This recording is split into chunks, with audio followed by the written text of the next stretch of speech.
दक्षिण में प्रबल बर्षिब 11 जिला को ऑरेंज वार्निंग। दक्षिण में प्रबल वर्षा 10 रु 11 तारिख में आहरी वर्षा से 11 जिला को ऑरेंज वार्निंग जारी करिछि पाणीपाग विभाग। वर्षार परिणाम 7 रु 20 सेंटीमीटर विशेषकर गजपति जिलार भूस्खलन आशंका रही बेले कच्चा घर भांगी पारे बोली सतर्क करा जायछि। पश्चिम केंद्रीय बंगोपसागर सक्रिय लघुचाप क्षेत्र रही।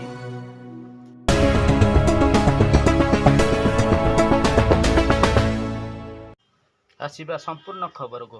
पश्चिम केंद्रीय बंगोपसागर सक्रिय लघुचाप क्षेत्र रही। 36 घंटा मध्य आहरी घनीभूत हो जहाँकि उत्तर आंध्र दक्षिण ओडिशा उपकूल में समुद्र सदृश लघुचाप क्षेत्र परिणत होबार संभावना रही। यार प्रभाव में प्रबल वर्षा होइछि। कोरापुट कंधमाल गजपति गंजाम सह 10 जिले में प्रबल वर्षा होइछि। आसंता 24 घंटा 14 जिला को येलो अलर्ट जारी करिछि पाणीपाग विभाग।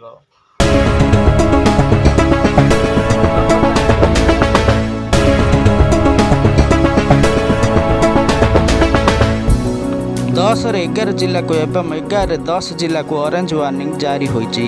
10 और 11 तारिख में वर्षार परिणाम 7 रु 20 सेंटीमीटर रहिबो। 24 घंटा मध्य गंजाम गोपालपुर में 94.4 मिलीलीटर वर्षा रेकर्ड कराइछि। सेहीपरि कोरापुट जिलार पट्टांगी 72 मिलीलीटर वर्षा रेकर्ड होइछि।